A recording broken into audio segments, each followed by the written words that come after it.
Hey ho, let's go, folks. Happy Stanley Cup Monday to everyone. Hope you're well wherever you are. I am Sean Pugsley Martin, and this is Pugsley's Pit. And as always, we do each week. We begin each and every show asking you the question, where else would you rather be than right here? Where'd it go? Where'd it go? Right now. Thanks for joining us here, Bunny. Hope everybody's got their coffee cup ready. I know I do, times two. I am Sean Pugsley Martin, and this is Pugsley's Pit. By way of introduction, I'm a freelance sports writer for the Albany Times-Union and a big-time sports enthusiast and even bigger homer for my teams without apologies. Can also be found as co-host of M&M Across the Board on a weekly basis. You can follow the show on Twitter at Pugsley's Pit and taking the podcast on YouTube, Apple, and Spotify. On today's show, a big welcome back to our friend, Mr. Cam Hasbrouck, a co-host of two of my favorite topics, Brews and Bruins, and a drinkable podcast that you can taste. Without further ado, it's playoff time. Mr. Hasbrouck, how are you? I'm doing well. I'm having trouble to anyone taking seriously with our slogan there, but that's kind of the goal from yesterday with the kind of a short turnaround between the regular season and the playoffs. Yeah. And I was like, I don't know if I'm ready for this. Like, I can't wait. I'm sitting here just counting down the hours till game time. But once it rolls around, I don't know if I am emotionally prepared to deal with playoff hockey yet. So I don't think I'm going to really know that until puck drop tonight. But I'm definitely excited. I'm praying for rain here in Albany because my kids have lacrosse camp tonight. Oh, yeah. And it ends at 7. And by the time I get them off the field and off the playground at 7:30, I don't want to miss the first period. They're not old enough to understand that it's playoff time, so let it rain. Exactly. I'm all for the rain then. Yeah, I'll do some rain dances or something for sure. Hey, look, here's what we got, right? We got 8 series starting. A few of them tonight. 7 of them are irrelevant. There's one of them. We'll get to the other 7 irrelevant ones in a little bit. But Boston, Carolina. Carolina beat the Bruins 3 times in 3 games this year, outscored them 16-1. And guess what that means to me? Nothing. Because it's 7 o'clock tonight. Everyone's got their records are 0-0. And as a wise man once said, shit's about to get real. Absolutely, yeah. What are your thoughts heading in? The Bruins seem to get healthy. Pasternak's back. Lindholm's back. Linus is back. We had Fluto Shinzawa on M&M Across the Board the other day. I was in agreement with him, an article he wrote on The Athletic. It's got to be Omark's net. He finished stronger. We'll see how it goes. He expects a swapping out between him and Swayman, kind of that with the formula this year. What are your thoughts on that? Yeah. I mean, for starters, I think getting healthy is the biggest thing. I know there's been a lot of talk about Carolina's goaltending health. We'll get to that in a little bit. Obviously, that's a factor. But the biggest thing for the Bruins right now is take care of in-house and getting healthy, which they finally are again. The Bruins have been on a tear, quite frankly, since the trade deadline. For the last 2 months, they've been one of the best teams in the NHL, provided they were healthy. When you saw Pastrnak and Lindholm out especially, you saw a little bit of a production drop. You saw the power play really struggle. The fact that they're healthy, again, going into tonight, and really fully healthy, considering what they've been working with most of the season, is absolutely massive. Yeah. The problem of staying healthy in the playoffs is always going to be an issue because, obviously, the physicality gets bumped up, but getting in, at least for the first couple of games, hopefully with a full roster here is big. As far as goaltending goes, yeah, I think you're right. I think it's got to be Omark's net. I am very high on both of them. I think I remember back to the beginning of the season, a lot of people were upset with the Bruins for the Ullmark signing because Swayman got off to such a hot start and Ullmark took a little bit to get it. I don't think he was ever really bad. I think people kind of misunderstood that. That transition was a little tough for him, but I don't think he ever really played poorly. And he's gotten hotter and hotter as the season goes on. And now you're seeing why the Bruins brass, and namely Don Sweeney, was so smart to make a signing like this because he knew, Jeremy Swayman, a very promising prospect, but to ride the back of a rookie goaltender for an entire season and then into the playoffs, especially if he finally is hitting that slump, which we've seen a little bit, is not going to be the smartest thing you can do. So obviously one thing I'm looking forward to tonight is seeing how Ullmark does in the playoffs. Obviously his full career in Buffalo, he didn't get much of any of a playoff look there. Zero. And Jeremy Swayman got, I think it was like 15 minutes last season. Yeah. So it is 2 inexperienced playoff goaltenders. I like going with Ullmark here because A, he has been the hotter hand lately, and B, doesn't have the playoff experience, but still has a couple more years in the league, might find it a little bit easier to keep his nerves down and stuff in what's going to be a rocking atmosphere down in Raleigh. So I do think you're right, though. I think Cassidy's going to be quick to switch around if he needs to. I think if the Bruins lose, he probably is going to turn to it, regardless of, unless it's a 49 save, 1-0 loss or something like that. He'll probably juggle those quickly, which I think I'm fine with. I know a lot of people, the kind of traditional hockey knowledge says to go with the hot goalie and stick with one goalie in the postseason. You look at what the Bruins have done this year, and a lot of their success has been the ability to successfully jump back and forth between the two guys. And as long as the team, namely the defense that you're playing with, is okay with that, I think it's a good move. But I think Ullmark has definitely earned that game one start, and I'm excited to see what he can do tonight. Yeah, I think for me, and the Bruins disproved it in the regular season this year, but to me, I've always been a throwback where if you have two goalies, that means you don't have any. Mm-hmm. This is the exception to the rule for sure. I think you need, if you get a hot hand in playoffs, you got to ride that hot hand. But yeah, you're not nothing's perfect in playoffs, and to have a good option back there, even just to change it up, can always be really important. I think one of the things you mentioned, the decor, and I think the rest of the locker room, is I think the two goalies, they have that hug at the end of each win. They seem to have a great camaraderie. I want to see that hug with a Stanley Cup coming out of the end. Oh, yeah. I think their camaraderie and how close that they at least appear to be will really help Cassidy if he's got to juggle that lineup a little bit. There'll be no controversy. I think they have confidence in both goalies. Sway hit the bricks a little bit, March, early part of April. And that's when Ullmark has really, really, I think, stood up after he missed a few games where he took that puck off his face. But yeah, I'll do it. I think they're okay, and that's probably the biggest surprise of the season to me, because I really thought they'd miss Tuukka.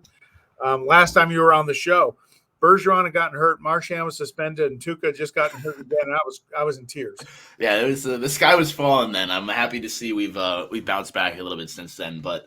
No, you're right. I mean, obviously, I think at the beginning of the season was you kind of platoon these two guys for a few months. Hopefully, Tuukka comes back, and you know what I mean. At that point, it was, you've had Rask as your goalie going to the playoffs for the last decade now. So don't fix it if it ain't broke. But obviously, some unforeseen circumstances with him re-aggravating that injury, retiring, and all of a sudden, it's oh, thank God we signed Ullmark. And I think really from then on. These guys knew that they were the guys. So, that camaraderie that you mentioned has been there all season. But I think, obviously in the last couple of weeks, especially, you've seen it grow even more. And I think you're right. I think that's big for the team, for Cassidy to make those decisions, and for the goalies themselves. I don't think either of them is going to, legitimately, if somebody gets switched out, they're always going to say, we're doing what's best for the team. I support my goalie partner, that kind of thing. Yeah, you always wonder how legitimate that is, because these guys are pro athletes, right? They don't get there without that fierce competitiveness inside of them. They want to play and they want to win games for their team. But I also think this is a situation where these two guys are genuinely just happy for each other. And yeah, of course they want to be in net and they're going to do everything they can to get there. But when they're not going to, throw a stink about it. I think they are just genuinely supportive and they're ready to go when it's their time. So it's going to be interesting to see I think in the first couple of games of this series, especially if the Bruins end up losing one, we're going to learn a lot really quickly about how Cassidy's going to manage this. But I think right now I'm confident about it. To me, the two key things here, one, I'll get to the power play in a few minutes, because that's something. The guys that got to step up, I think, for one, the second line, the Pastrnak Hall line, those 2 goals in 6 seconds against Florida was pure magic last week. That switch, putting Pastrnak back on that line, I was stunned when they did it. But boy, has that been great. Oh yeah. But this playoff to me could be the coming out party in the global hockey world for Charlie McAvoy. Mm-hmm. He's loved in Boston, as he should be. I hope he's here a long, long, long, long time. I think he's going to need to play his best hockey in the next few nights to beat Carolina and get this team going forward. Yeah, no, I'm all with you. I think he is really getting the recognition he deserves in Boston. I think the rest of the league is on alert and knows that he's one of the better young defensemen in the league. I think, quite frankly, he should have been a Norris Trophy candidate last season. I think he's got the numbers to do it again this year. I always think there's a little bit of offensive bias when it comes to the Norris Trophy, which is a little bit ironic, but he's a very, very good defenseman in all parts of the game, except he's not a great power play quarterback. He's not bad at it, but he doesn't quite produce at the levels of, your Cale Makars or your Adam Foxes. So that's going to always kind of hurt him in the Norris Trophy candidate race. But if you look at his ability to A, control his own zone, and B, push play up the ice, it is, next to unmatched across the league. And there's a couple guys who can do it similarly, but look, they say it all the time. He's a bona fide stallion, and it's true. He is everything that the Bruins could possibly be looking for in a young defenseman. He's had a little bit of opportunity in the playoffs before. Obviously, it's when he kind of got on the show, but I think, here's an opportunity for him to really be a leader on this team, especially with, Chara gone a few seasons now. Bergeron's, at the twilight of his career here, or at least it seems like he's going to be eventually. I think he's kind of like Tom Brady, where he could probably just keep playing forever. But, eventually he's going to step away, and then you're going to have a new set of leaders on this team. And I think that starts with McAvoy. So I'm excited to see if he can kind of take the reins once again a little bit more this postseason, but he's certainly somebody they're going to have to lean on. Thankfully, not as much as maybe they would have had to a couple months ago before Hampus Lindholm joined the equation. I think that was a really great addition. I was happy with it at the time, although I admittedly didn't know too much about him. I had seen a little bit of his play with Anaheim, but I'm not watching too many Ducks games, especially this season. And I've been really, really impressed with what I've seen so far. I mean, he's been everything the Bruins hoped he would be, except for healthy for a little bit. So if he can stay healthy, that helps out the D-core a lot too. So I think having a guy like him that you can really lean on for those second line minutes if you need to is gonna help both ways, so you're not sticking McAvoy out there for 25 minutes a night. I think the two biggest things that the Bruins have to, the power play we mentioned has just been a disaster for quite a while.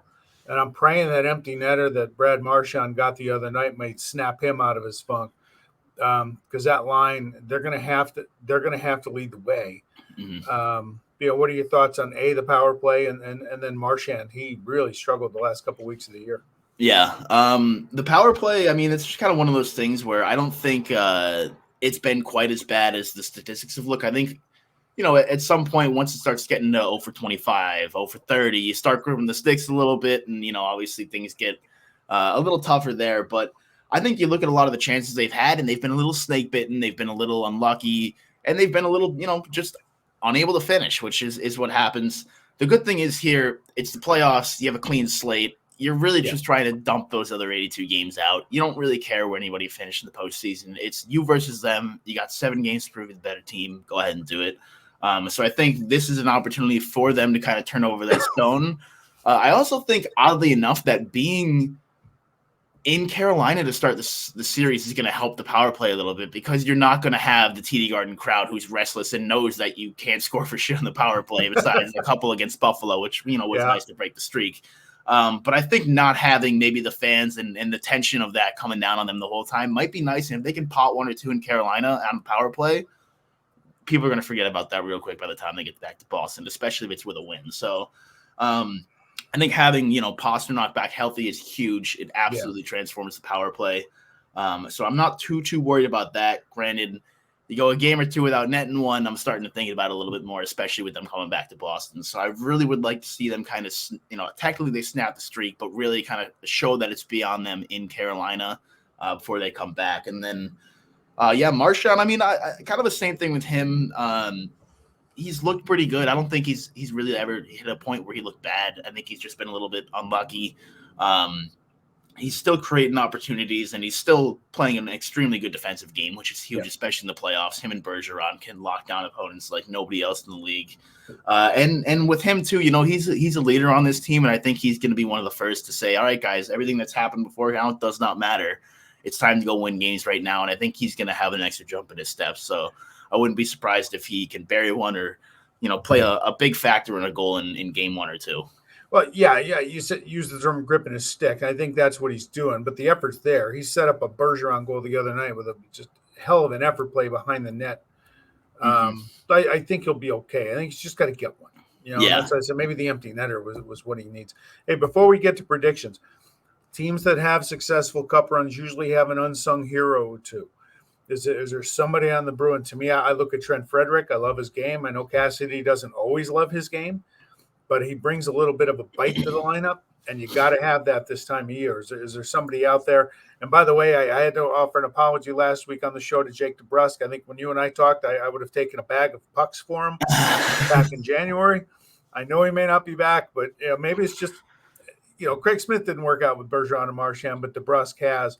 What are your thoughts on those guys? And, Jake, you may not be here next year, but I love effort Debrusk. Yeah. I don't like the guy sitting in the stands that doesn't come inside the face-off circle. Exactly. It's changed since going to line one.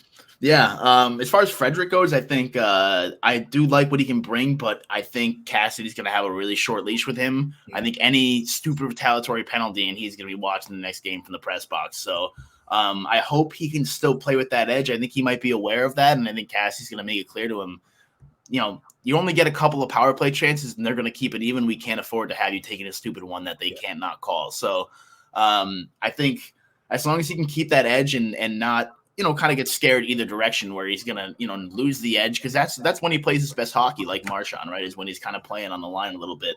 Yeah. But we need him to stay out of the box and kind of be productive. And we've seen what that line can do when he is. So I'm excited for that. As far as Debrusk goes, I mean, he's definitely one of my answers for a key player that, might not have the spotlight that Pasternak or Marchand will have on him. But, yeah, I mean, it's been a heck of a turnaround since we last talked with him. I mean, who knows what the future holds for him. I've been extremely impressed with how he's bought in amid, a lot of noise. And Boston's a hard town to play any sport in, and it's a hockey town for sure, and people care about that. And when you request a trade, you're going to hear about it. And I think his ability and his teammates' ability to kind of keep it inside the room and just support each other, and you can tell he's still having a great time out there. I mean, every time the Bruins are scoring with him on the ice, he looks like a kid in a candy shop. So he's clearly enjoying himself playing with Marchand and Bergeron. I think he finally has gotten that opportunity to really get elite talent. I mean, he's had David Krejci on his wing, or on his center, I guess, for a couple of seasons and stuff, which definitely, you'll never hear me say that David Krejci is an elite, because he is,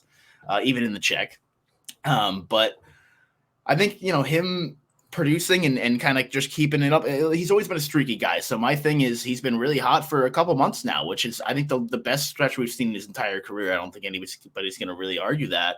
But can he carry that in the playoffs? And I think playing with two guys like Bergeron and Marchand, and they're going to get leaned on for a lot of minutes, is going to be a big test for him in postseason hockey. But sometimes Jake is one of those guys who shines brightest when the light's on him. So I'm excited to see what he can do. And, like I said, we'll see what the future holds. But I, at this point, would not be upset about him coming back. I mean, I think the Bruins are still going to look to trade him if that's what his wishes are. But you're going to get a lot more from him now than you were for him at the deadline. So I think holding on to him was a great move. It was a great move, and it's paid off. And you never know, fences can be mended sometimes. And it's really, to me, Jake Debrusk controls his own destiny with Boston or anywhere else. Are you going to play hard? Yeah. You can't coast. Yeah. You can't coast at any level, especially the NHL, because there's somebody else that wants that roster spot. And if they're working hard, they're going to get it. And that's just the way it goes. And maybe you learn something here. Yeah. Well, maybe he goes somewhere. I'm firmly convinced the whole time that even if he goes somewhere else, he's going to have a great career. Yeah. That's his wake up call. Yeah. So, but hopefully the wake up call's there and he stays in Boston, because it's been a pretty good month. Yeah. I also think maybe part of that is going to be like a conversation with the Bruins management of, like, obviously this opportunity with Marchand and Bergeron's been great for him. He's playing with two of the best guys in the league, and I don't think they've been carrying him. I think we've kind of seen that in the past where they'll stick somebody on that line because they're going to produce anyway. He's been factoring into these goals, and he's been playing, I think, a better two-way game as well. So maybe there's a conversation that's like, hey, you guys are finally giving me the opportunity I think I deserve. If you're going to give me this chance again, I'm happy to stick around. So I'm interested to see what that's going to be like this offseason. But getting back to your question about a sleeper, kind of, I think Debrusk is definitely one of them. I think the other big one is Eric Hall on that second line. He's been excellent for the Bruins this year. I think he deserved the 7th player award, with no offense to Jeremy Swayman, just because I expected pretty much what we saw out of Swayman this year. Hall was a guy who, obviously was a pickup, who the Bruins were obviously confident that he could do what he's doing right now, but I think a lot of the fans were a little cautious and wait and see mode with him, and I've been really impressed with him, especially on that second line. Again, it's been a case of, like, he's playing with a couple of good guys, especially with Pasternak down on that line now. Obviously, he's got elite talent there, but it's not like he's being carried. He's factoring into a lot of the play that they're having. So I think Eric Hall is the guy that I'm going to label as somebody to watch over the next couple weeks, hopefully months. as somebody who's going to be a key because they have to have that depth, right? Again, the first line is going to produce. And the problem for the Bruins in the past has been eventually the first line gets quieted for a couple games and then they can't score. You got to have that, the rest of the lineup scoring, but especially that second line obviously is the next man up. So, and it starts with the center at both ends of the ice. So I'm looking forward to seeing what he can do. Hey, let's get some predictions if you want for the other series. We'll circle back to this one out west. I like Colorado in 5 over Nashville. I think Minnesota, St. Louis is probably your best first-round series. Out west, at least it is. St. Louis is dead to me, DED from 2019, so they're out. And go 7 games to there. I like Calgary over Dallas in 5 and Edmonton over the Kings in 7. I think that'll be a nice series. Yeah. I got to pull it up here, so I got it all in front of me because I got to I think one thing is the Edmonton Kings series I'm intrigued about because – obviously the Kings are a rebuilding team. They're finally getting to the part where they're back into the playoffs here. So I think they got a little bit of something to prove. I don't think they're an elite team, but look, I mean, the Canadiens made the Stanley Cup final last year. So if that's not telling you about hockey, I mean, obviously I'm a stats guy. I like looking a lot into micro stats and stuff like that. But I also understand that hockey is stupid. I love it to death, but it's stupid sometimes. And things happen that you wouldn't ever expect. And I think the Kings are, the Oilers have had trouble getting out of the first round or two the last couple of years. And, they're a bit of a top heavy team. Their goaltending is really concerning to me. So I think the Kings can put up a fight there. I'm going probably Edmonton in 6 or 7 there, but I would not be surprised if the Kings could pull that one out. Calgary, I think, is a legitimate Stanley Cup contender. They're a complete team. They've got goaltending. They've got high powered offense. They've got a strong defensive core. I'm taking them in, I'll say 5 over Dallas because I don't like predicting sweeps, but that's a sweep watch right there. Minnesota St. Louis is going to be a hell of a series. Minnesota, kind of another one of those teams that's been really good in the regular season, but hasn't quite been able to get over the hump in the playoffs. I think they got a shot this year, but there's a lot of really good teams this year. I'll go Minnesota in 7 there. The Blues can be annoying in the playoffs as we've seen, so anything can happen there. I still hate that song. Yeah. Oh, you and me both. And then Colorado. Yeah. I mean, they're legit again. They're terrifying offensively, of course. We'll see if defense can hold up. That's always the question with them, but I'll take them. I'm going to take them in 5 over Nashville. Yeah. But I think in the East, I think the Rangers are, but I don't think Pittsburgh and Washington have much of a chance against the Rangers in Florida. Nope. To me, the best series in the East, if it's not the Bruins, Toronto, Tampa finished strong. They've won 2 in a row. I look at Toronto, and to me, they have one question for them is, can they handle the mental challenge that comes with playoffs? They fail every year. They blew a 3-1 lead to Montreal last year. And it just clearly they were the better team, and they were out. Yeah. I think they're good enough to answer that question this year. Yeah. I think maybe it depends on the fan, but they're probably happy to see the Bruins on the other side of things just for the mental torment that we've had over them for the last decade. I'm certainly happy the Bruins avoided that side of the bracket. We were talking a little bit about it before the show, but that's a scary side. I mean, the Bruins have their hands full with Carolina. I want to be straight up about that. I think Carolina is a Stanley Cup contender this year. They're a very deep, composed team, but you look at that other side of the bracket, and Florida, I think, has been the best team in hockey this season. Toronto, again, they've had their playoff issues, but they're a very strong team, and the Tampa Bay Lightning are back-to-back defending Stanley Cup champions. I wanted nothing to do with that side of the bracket. Yeah, so, I'll take where we are. Especially with that matchup, though. Yeah, it's going to be a good one. I mean, Toronto, that's a tough draw for them. I mean, again, you're looking to finally get over the hump in the playoffs, and you're playing against a team that's won back-to-back cups. Toronto's proven to be the better team throughout the course of the regular season, but you know how Tampa Bay is. They're going to turn on another set of Jets here in the playoffs. So if Toronto gets past Tampa, I think they're going to have their hands full again with Florida. I like you said, I don't think Washington's got much of a shot there. I'll take Florida in 5 games. Toronto, Tampa, I think I hope it goes 7, first of all, because it'll be great hockey, and I want those teams as beaten up as possible by the time, they would have match up with the Bruins.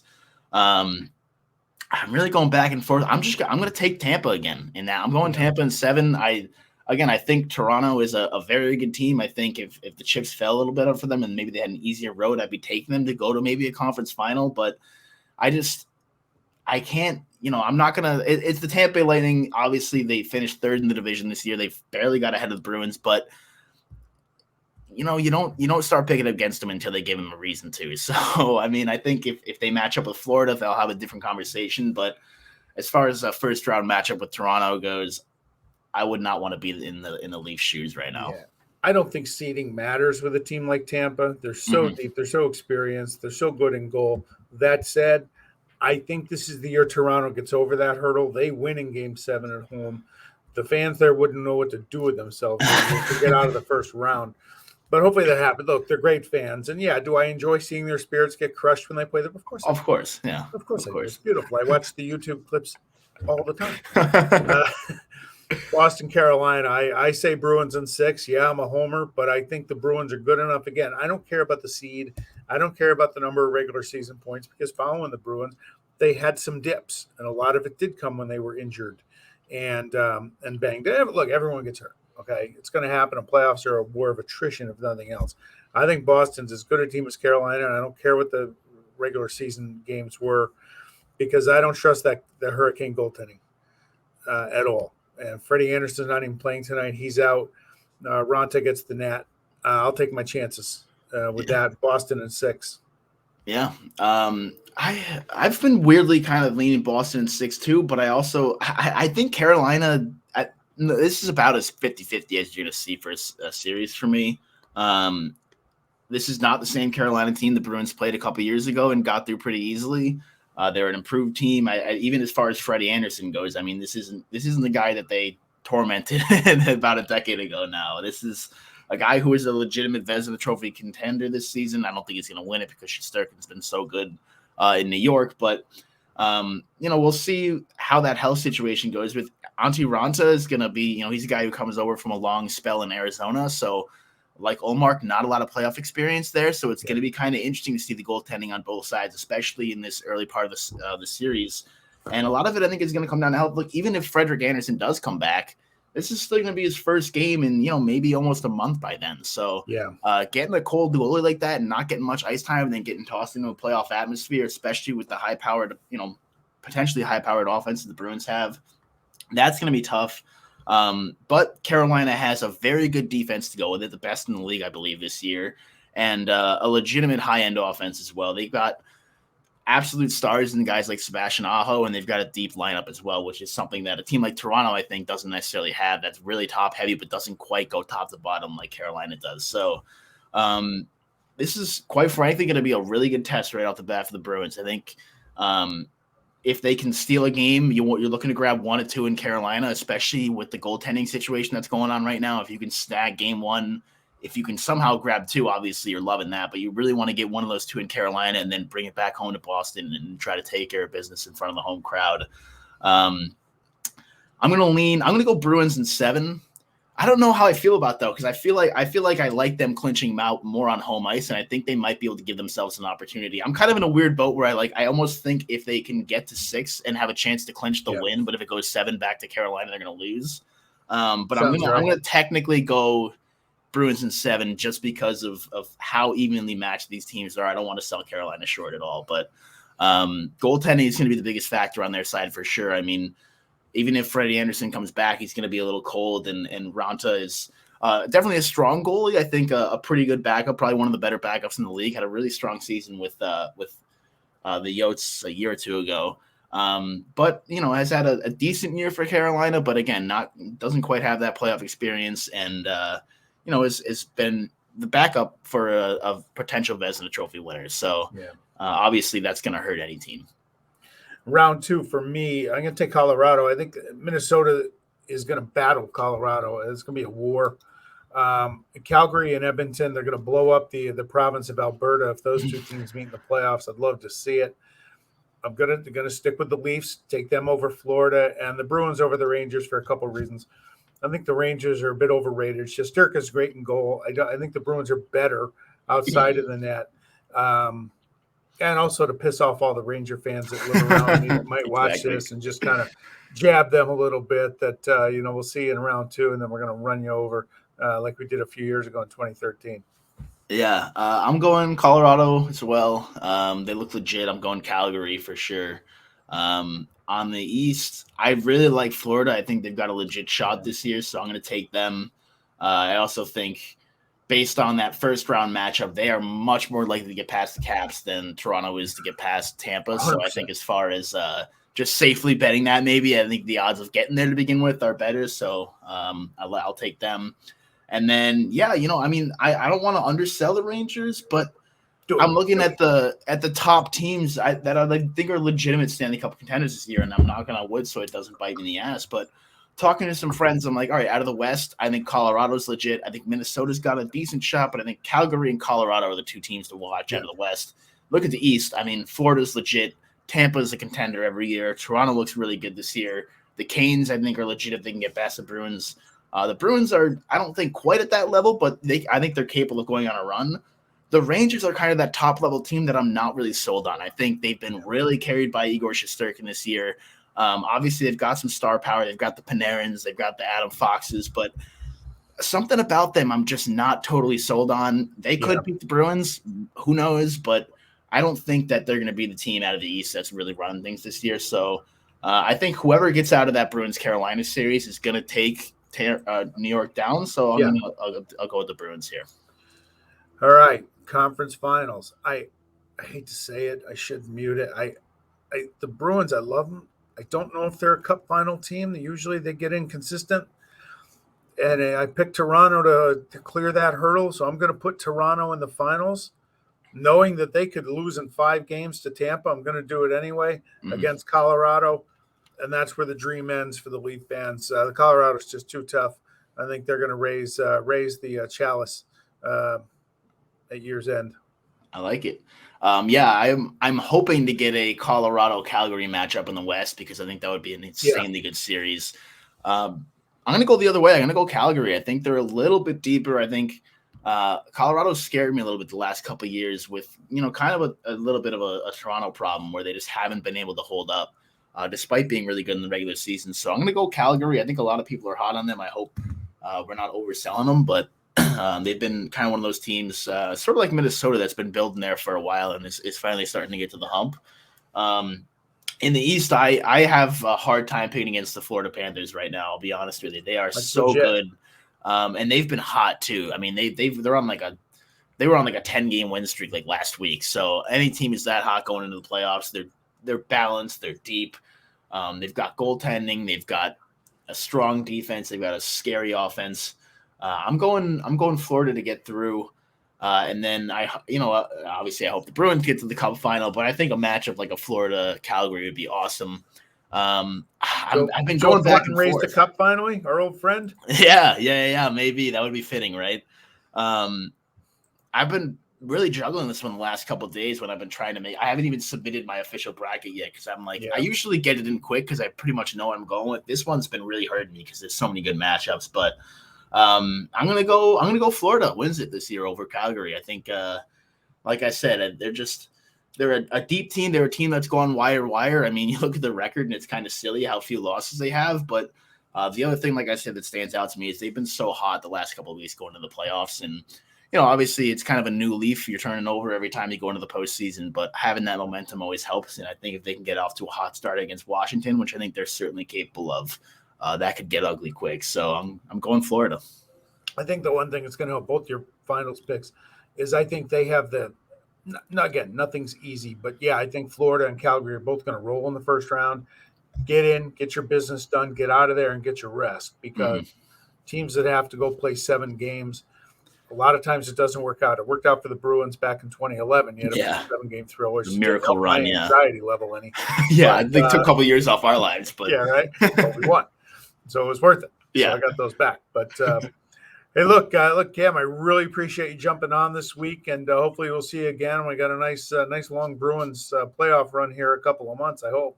Yeah, absolutely. It's a pleasure. Always happy to chat with you, and I'm sure we'll be back in a couple of weeks looking at how ridiculous our picks were, which seemed logical at the time. Right. So that's how it always goes. But thanks for having me on, Sean. I appreciate it. Hey, just let everybody know about your podcast. How can they find you guys? Yeah, so we take ourselves not very seriously, as you heard at the beginning, over at Brews and Bruins. It's as it sounds, it's mostly focused on craft beer and hockey. The Bruins obviously being the main focus. You can find us on anywhere you get your podcasts, Apple Podcasts. You can get us on Spotify. You can like Google it or shout out the window or something, and you might find it. But yeah, I mean, it's pretty casual. We're just trying to have a good time, and it's very much meant to be like a you're just kind of hanging out at the bar with some friends, having a beer, and talking about the bees. And whatever the hell else comes up for us, we don't make any plans for the show. We have some good guests who are very knowledgeable, and we try to get them to squeeze out some of their hockey knowledge for us. But we have a tendency to go off the rails as well. So if you're looking for something that's mostly hockey focused, but is entertaining elsewhere as well, you can find us at Brews and Bruins. All right, Cam. Hey, appreciate it again. Enjoy your day. Awesome. You too. Go Bees tonight. It's going to be a good one. Get it done. Drop the puck. Yeah. So long. All right, we'll see you. Thanks again to Cam Hasbrouck for jumping on. It all starts. This is the best tournament in sports. The NFL is awesome, but it's once a week, 2 days a week. NHL's every night. And the best part about the NHL playoffs, you got teams where guys are battling for every inch of ice, 200 feet on every shift. And the playoffs are just absolutely fantastic. Hey, let's go to my world now. NFL draft. That's Josh McDaniels, the new leader of the Raiders. Didn't love the hire at the time. Those are the guys I wanted, but you know what? He's my coach, and I enjoy the draft. You look at what the Raiders did. Hashtag Raider Nation, baby. Devontae Adams. He's the best receiver in the game. Drown out that noise coming from Wisconsin. All the people who are a little sour. He's no longer there. I know he's 29, but he's still got a lot of football left. He was worth those first 2 picks for sure. For the rest of the Raiders, they filled out. They got a couple offensive linemen. Dylan Parham, by all accounts, is a stud. They said his best position is center. I think Andre James really came on last year. I'd like to see Parham slide over to guard, or possibly James. I don't know how he would fill that spot, but you got talent. Defensive tackle. Butler is a monster out of Tennessee. So I think the Raiders did really well there. And Zamir White, the interesting part about taking the Georgia running back was, we have Josh Jacobs. And he really came on last year. He started to seem to run angry down the stretch, which helped the Silver and Black get into the playoffs. The Raiders declined his 5th-year option right before the draft. Running back, the position has changed in the NFL over the years. There's less of a priority with it. It's almost like you plug in whoever and see how they do. I did see a comparison today of Zamir White from Georgia. Maurice Jones-Drew compared him to Adrian Peterson. The running back room is crowded. The 7th-round pick from UCLA, the running back, Britton Brown, didn't make a whole lot of sense to me, but that's okay. They didn't ask me my opinion. So we'll see. Again, maybe this lights a fire under Josh Jacobs, and maybe he has his best year. And if nothing else, you have depth. I would hate to see something happen with Kenyon Drake moving on. I love the guy, but maybe he's the guy that goes. And we'll have to see. You know what? You always got to make your team better. And that's just the way it goes in the NFL. So other than that, this week, Kentucky Derby. I don't have great success with the Derby. You get 20 horses in a field. Somebody gets a bad start, gets a bad trip, or get boxed in. It's all over, and you kind of lose a couple bucks for what it's worth. I like Wade Abario. He's 14-1 right now to avenge his only loss of his career at Churchill Downs. Messier, Mo Donegal to round out the trifecta, and 20-1 Charge It to make the superfecta. So that will do it for this week. I'm going to give you our weekly plug. Dear Liam and Noah, my book I wrote to my twin boys are now 5.5. Letters from Daddy can be found on Amazon. Folks, that's it. And again, we're about 6.5 hours away from puck drop down in Carolina. Let's get it done, Bruins, and hopefully we can bring home the Stanley Cup once again. So everybody have a wonderful week. We'll see you next time here on Pugsley's Pit. And that's all I got. Enjoy your coffee. Enjoy your day. Enjoy your week. Bye now.